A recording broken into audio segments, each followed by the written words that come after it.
Section B is about interaction, and the first group includes pre-course contact, regular effective faculty-initiated contact, and student-initiated contact. Let's begin with pre-course contact. Look for evidence that the instructor has contacted students prior to or at the beginning of the course. Sometimes the instructor includes this information in an announcement or in the Getting Started materials.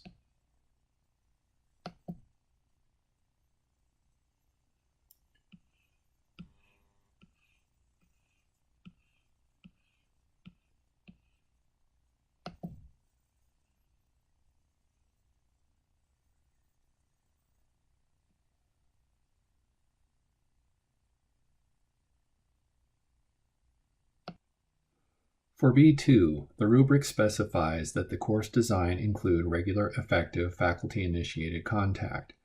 It's most helpful if the instructor has included a plan for REC in the course syllabus, but this doesn't always happen. Sometimes the instructor will describe the type of feedback that will be given on assignments. Check announcements to see if they are regularly used. Another place is to look in the discussion instructions.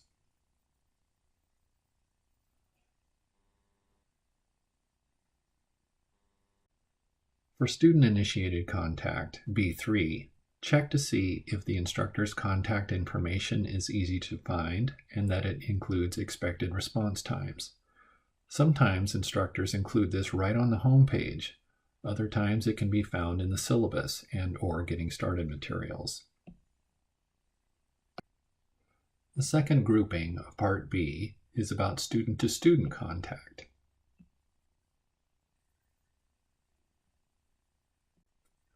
B4. Are there opportunities for student-initiated interaction with other students? Check for a student lounge or other types of discussion boards or other activities where students are encouraged to interact.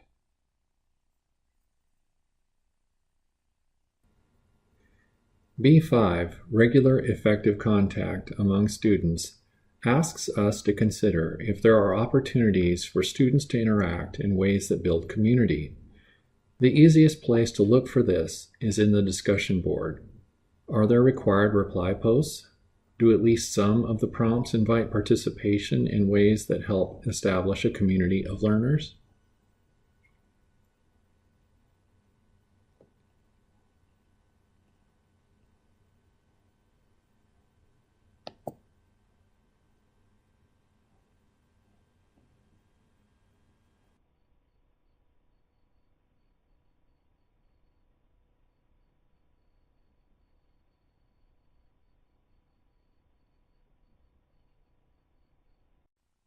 B6 asks if students are provided guidelines or instructions for the quantity and quality of their interactions. Mainly, B6 applies to the discussion boards because this is a primary location for student interaction.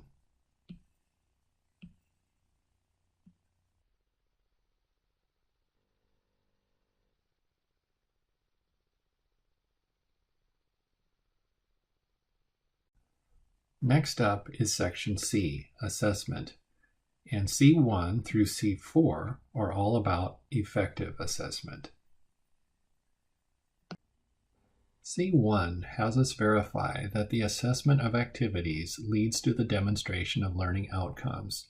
This is usually a matter of spot checking several assignments and discussions and matching them with the course outcomes.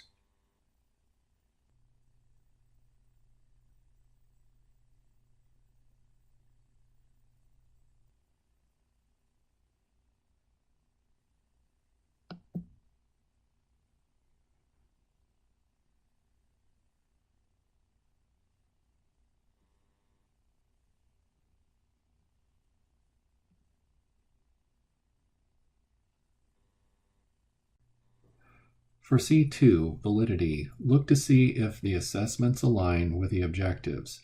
In some cases, there are extra assessments that may fall outside the scope of the outcomes listed for the course.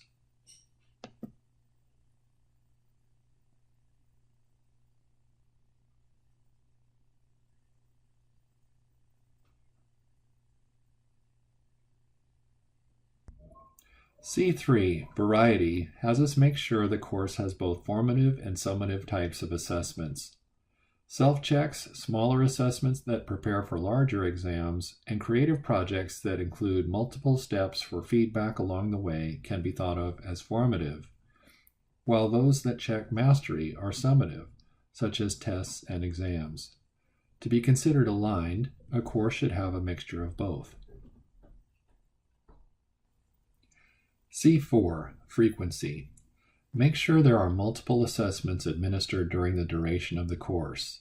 Sometimes it's easiest to check this in the course modules, but in some courses, clicking on the assignments link and looking at due dates helps make the determination.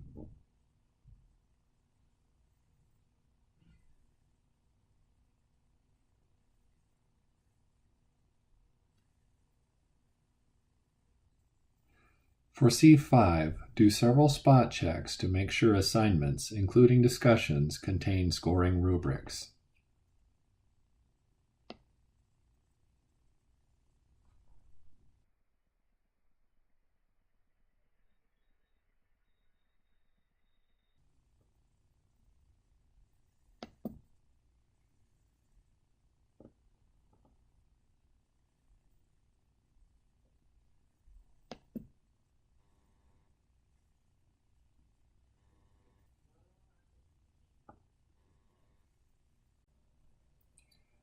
C6, Assessment Instructions. The goal here is to make sure the instructions are clear so that students can successfully complete assessments. If the instructions seem confusing, or if they lack basic information, such as how long responses should be or how the assessment will be scored, then this section is not aligned.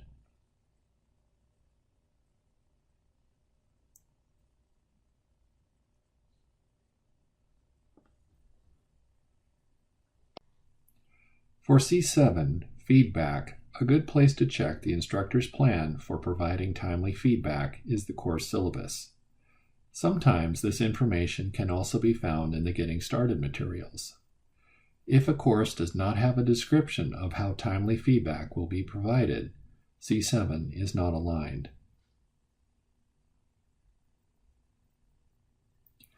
And finally, C8, Self-Assessments.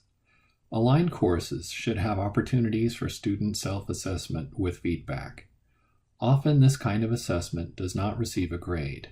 Pre-tests, practice quizzes, muddiest point activities, peer and self-review, and reflection assignments can serve as self-assessments. Be sure to check the quizzes area for practice quizzes, as these can be a ready source for self-checks that provide instant feedback. This concludes our review of sections B and C of the OEI rubric. Thank you for watching.